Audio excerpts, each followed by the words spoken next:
Today, of course, we got to talk about my experience at YBLS 2018. That is a Young Black Leadership Summit put on by Turning Point USA. Now, this event was a once-in-a-lifetime experience. It was transformative. It was a lot of different things. It was fantastic. It was a total 100% success.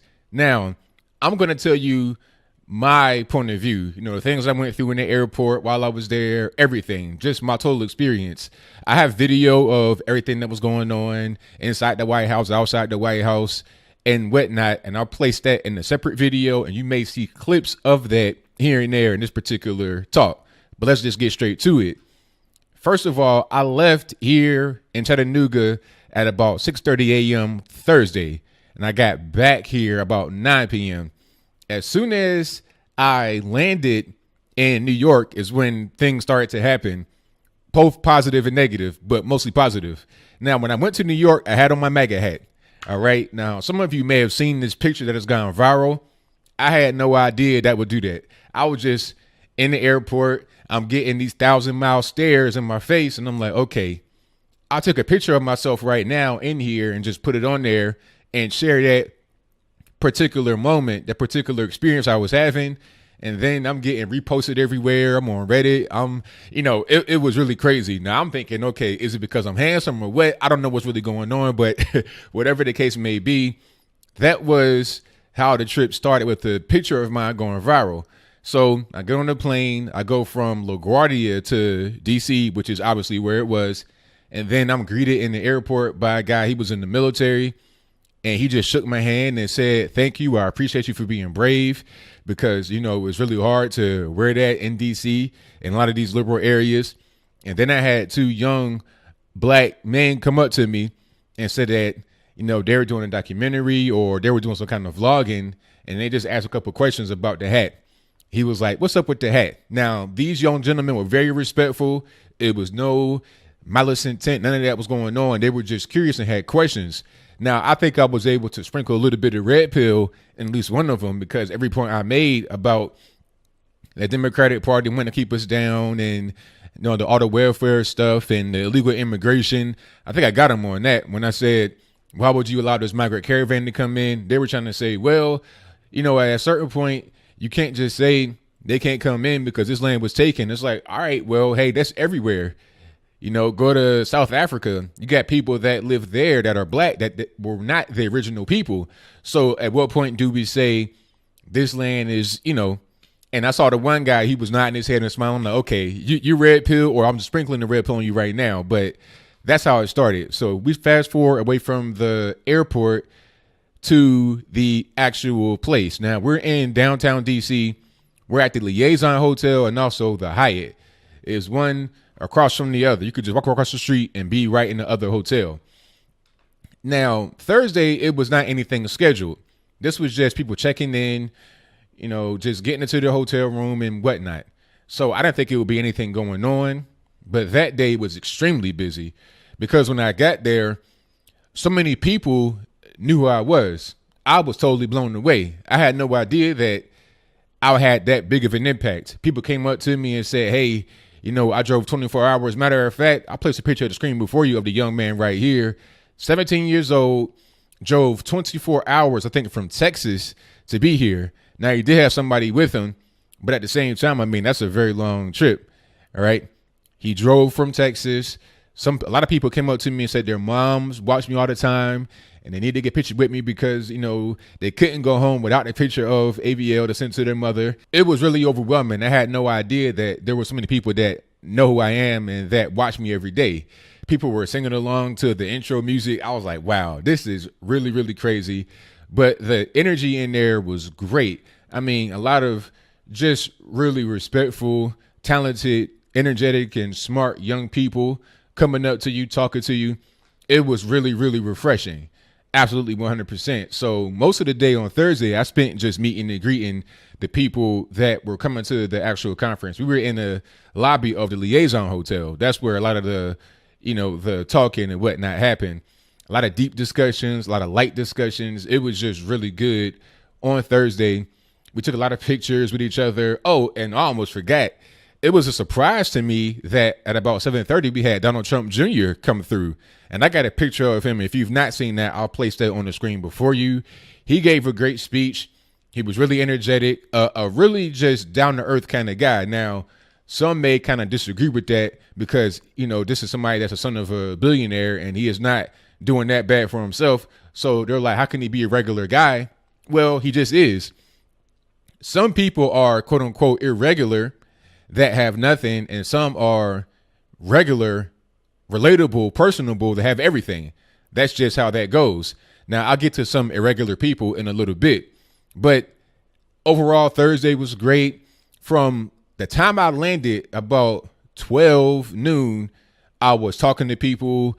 I did an interview in the airport, talking to people in the airport. Pictures, selfies, the Trump Jr. It was just a whole lot of stuff going on. Really enjoyed myself. So we fast forward to Friday. This is the big day, right? This is when we go to the White House. So I'm kind of nervous before I go to bed on Thursday night, but at the same time, I'm just ready to get to the next day. I'm not as much nervous as I am excited, if that makes any sense. Maybe it's the same thing. Maybe it's not. I don't know. But either way, I got an okay night's sleep before Friday. And Friday I wake up, I get up, shave, put on my suit, do all that good stuff. And we all meet at the lobby. Some people walked to the White House because from the Liaison and the Hyatt, which is, right there, obviously, it's about a 20-minute walk to the White House. But I'm like, okay, I'm going to just go ahead and get an Uber. So I think myself and Jermaine Boxio got in the Uber and went down to the Southeast Gate, which is where we were able to wait for a while and then enter the White House. Now, I do have some footage of this particular period of time on my Facebook page. And again, I'll place that on a separate video so you're able to see all the footage inside the White House, outside the White House, and one thing, so it won't just be right here in the experience video. So fast forward a little bit, we get into the White House. Now, the White House is opulent. I mean, it is beautiful on the inside, and it's just a real experience to even be in there. It was... it's really hard to explain. You had a live band playing. I think that was a Marine band playing. If anybody's in the service, or if you've been to the White House before, or if you were there at YBLS and you know better than me, please correct me in the box below if I'm wrong. But the band was beautiful. The food was great. Everybody was just so nice on the inside. Secret Service, people that were just in there. I'm not really sure what they were called. They were guards or whatever they were. But everybody was just super nice. And the atmosphere was one of just, it was just elation.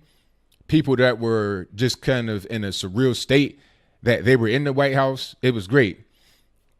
So fast forward a little bit and President Trump comes out. Now, I think we got to the White House at about 10:30. Well, we got inside the White House. We were at the gate at around 9:45 or 9:30. You got to get there a little bit early before the gates open, rather than trying to get there late after the gates close. So we get in the White House, go through security checkpoints and whatnot. I think it were 3 security checkpoints just to make sure everything is good, no contraband, none of that good stuff, which was A-okay with me. So we get in the White House right around 10:30. We're just mingling, talking, taking pictures, doing streams, everything else. And then Trump comes out right around 1 o'clock and he gives a speech that's about 45 minutes. I had no idea what this would be before we went there. I didn't know if it would be something where he spoke to all of us, or the influencers, which I'll get to in a little bit directly. I didn't know what it was going to be, but what I felt like it was a Trump rally inside the White House. The energy was so positive. It was just overwhelming. It was infectious.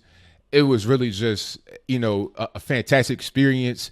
Charlie Kirk told us that backstage, he told Trump, told him and Candace that he thanked them for bringing us.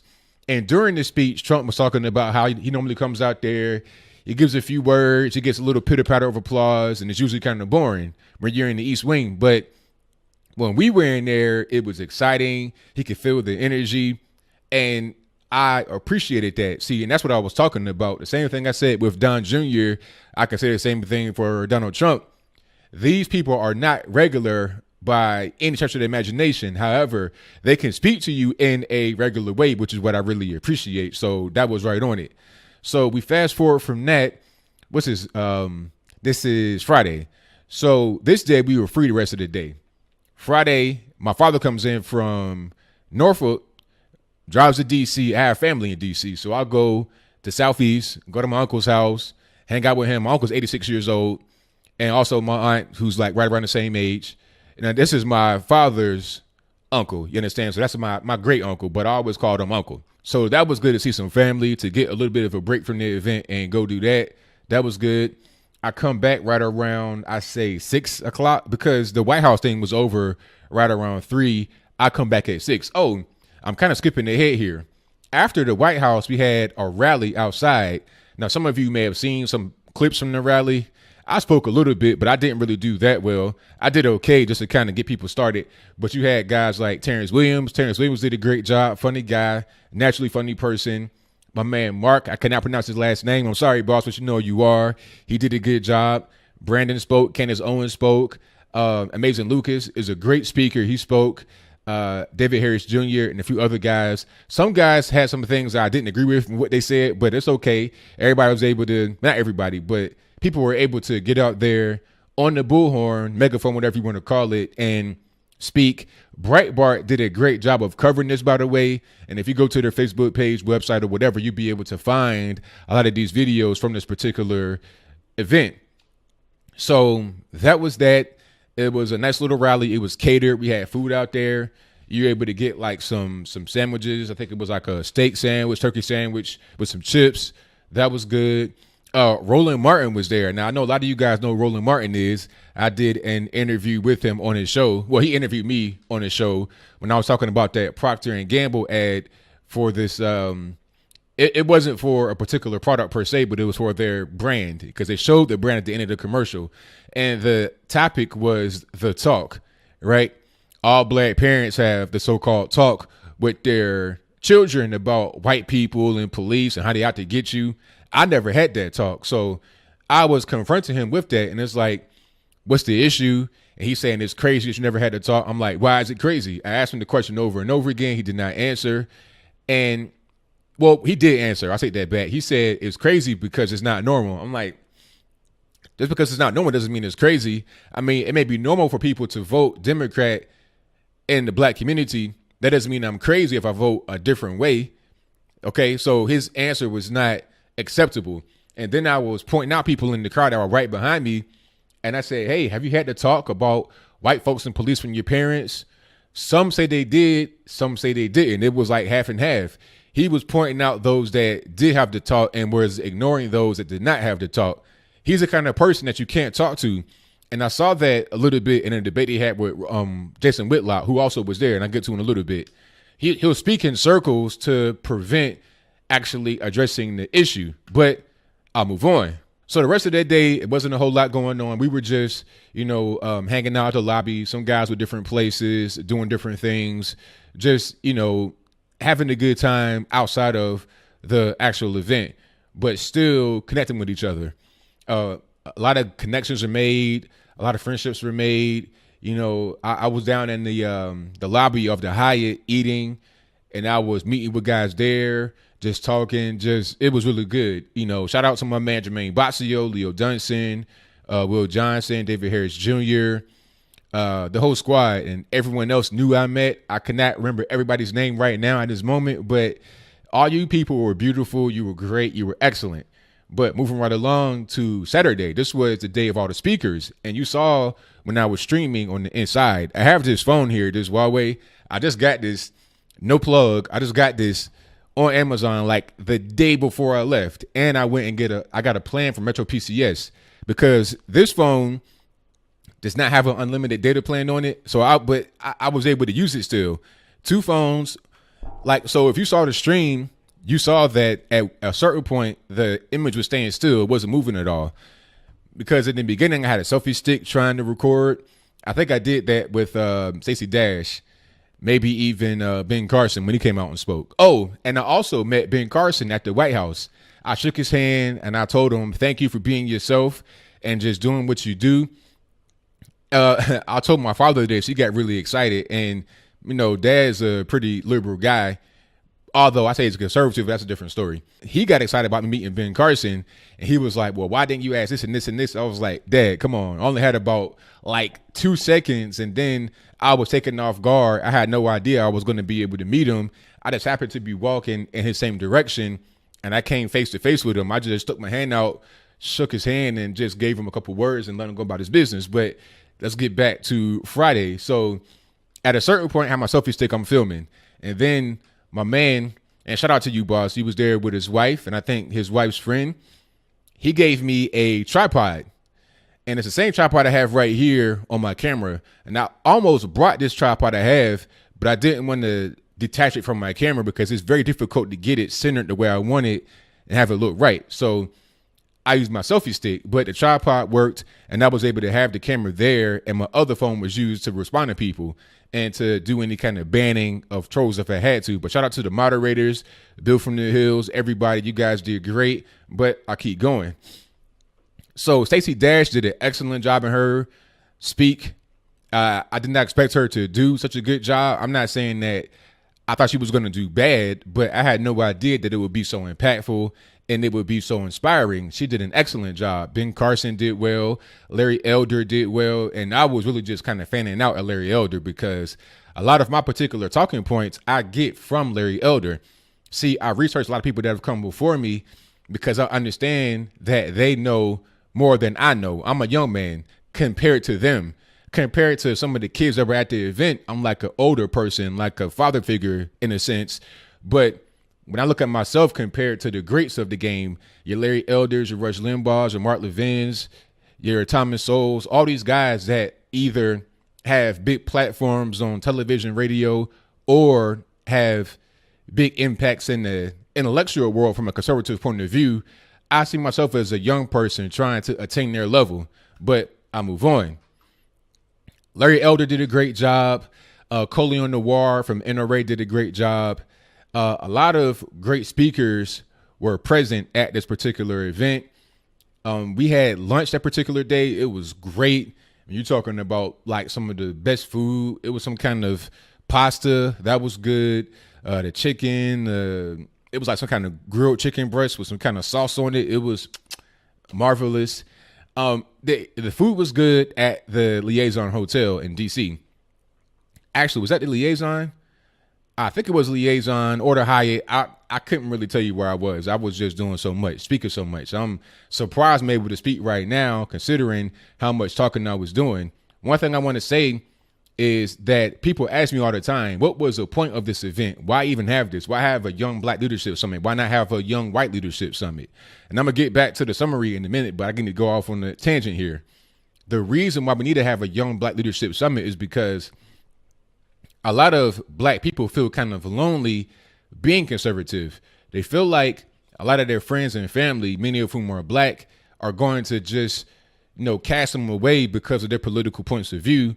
And a lot of times that's true.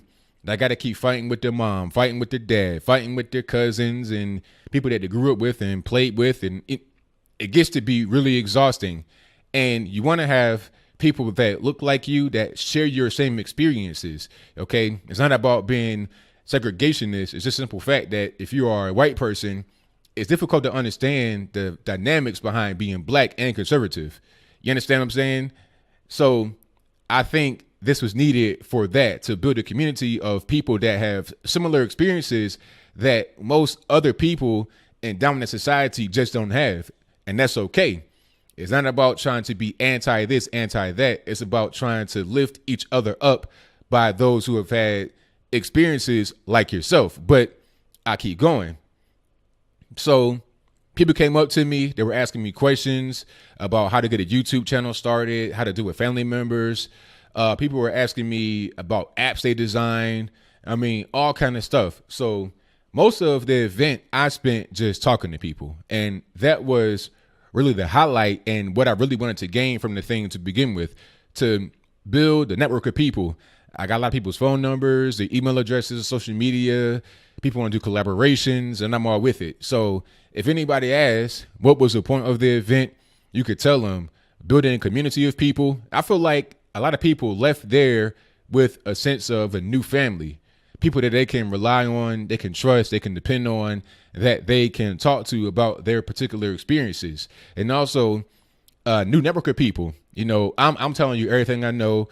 People have been watching me for years sometimes, and they want to ask me particular questions. I'm able to answer all of that. So I think that was the main thing. And obviously we got the midterms coming up. We want to encourage you to go out there and vote the right way, pun intended. And that's pretty much what it is. So moving right along, Friday, it was just after the speakers, all of whom were great.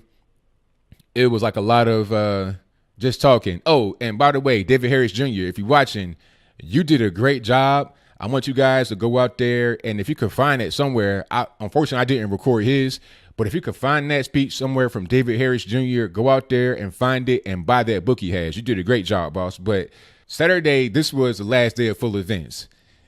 So this is the day when things are winding down. Sunday was the last day we were there. Everybody pretty much was leaving right around 11 or 12. People had different flights. People came from cross country. They had to drive back sometimes. So these were very important times to go ahead and get on the road. So not everybody was able to be in the last group of speakers because they had to go. But you had a guy, I think his name was Clay Dubb. I was not there for that one. I had to do some other things. But Clay Dubb, he was a music artist. He spoke. Who else? It was a couple other guys, but I came in towards the end where you had a woman talking about prison reform, and that was really interesting. She was talking about how, people are not getting prosecuted and sent to prison for weed. That's the truth. I remember watching on TV when I was in Virginia, a police officer got on TV and said that he pulled somebody over with a little bit of weed in his car and let him go. If the police were to be pulling everybody over for weed and locking them up, sending them to the prisons, that's all that they would be in prison because weed is so common. It's like not even really worth it. People do go to jail for weed, but it's like if you are a dealer pushing a large amount, if you got 15 pounds in your car or something like that. But if you got a joint in your ashtray, you're not going to go to jail. Maybe you get arrested. You might get held for a few hours and then let go. It's not even really worth it to the courts to bring these cases through the system. It costs too much money with little to no actual positive results. And then there was a speaker talking about how your mind kind of plays tricks on you when you allow certain things in. Her name was Busy Gold. She's on Instagram. Follow her. Great speaker. Really enjoyed her talk. And at the end of this day on Sunday, you had Charlie Kirk. Now, Charlie Kirk, my man, I didn't know you can get so rowdy, man. You gave a great speech at the end. Really high energy, really encouraging. And that was the main thing that I think that people could take away from this event was how encouraging it was. Oh, and I almost forgot. When I was thinking about Charlie, I remember his shirt he had on. He had on the BLEXIT shirt. And that brings me to my next point, which was on Saturday to go back then, which was the BLEXIT reveal. Now, those of us that are the influencers had been talking about BLEXIT for a long time. It had been planned before we even went to Phoenix. So I've known about BLEXIT for a minute, but we were all told don't say anything until they reveal it, and they got revealed here. Now, people wanted Kanye West to be here, but unfortunately he was not able to be. However, he did design the shirts. So we got some merchandise, and if I can find it, I'll place it on the screen. We had my man Tony X give a speech about his time in prison and how he was able to turn his life around. That was a great speech. Candace gave a speech. That was great. Brandon Tatum spoke for a moment, if I'm not mistaken. That was great as well. Overall, it was a really a good event. Got a lot of merch.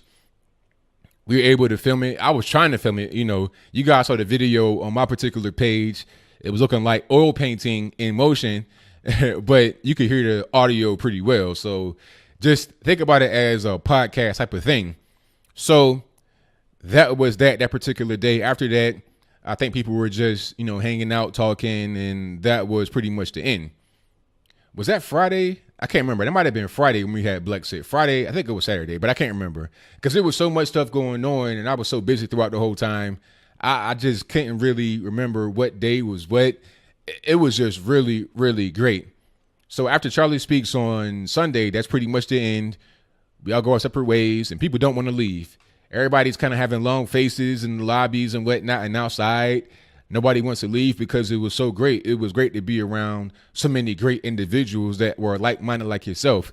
it feels like after a long time of being by yourself, isolated without a person to talk to, now you have hundreds of people that feel the same way you feel. Now you have a new family. So we're keeping contact. We have Facebook groups and stuff like that we're all in, little private groups. So we're going to keep in contact. So that's pretty much all I got for that. There was some controversy that happened, a little bit of drama, but I did not speak about that because I think that got handled pretty quickly. And it's not something I really want to focus on. People want to make videos and talk about it, and that's on them. I'm focused on YBLS, the positivity that was there, the negativity, the little small things that happened were insignificant, didn't make an impact on the event. The event was a 100% success, and I can't wait until we all meet again. So like I said, I do have video of this. I'll put together the video that's not on my YouTube into a compilation that was on Facebook and stuff like that. And if I could find anything from other people that I was in, I'll put that in a nice video. And then I'll talk about what Al Sharpton said in a separate video. So that's all I got from my experience. And hopefully you enjoyed it. If you were there at the event, please let me know who you are and what your experience was in the comments below. And if you want to just give me your thoughts about it in general, please let me know in the comments below.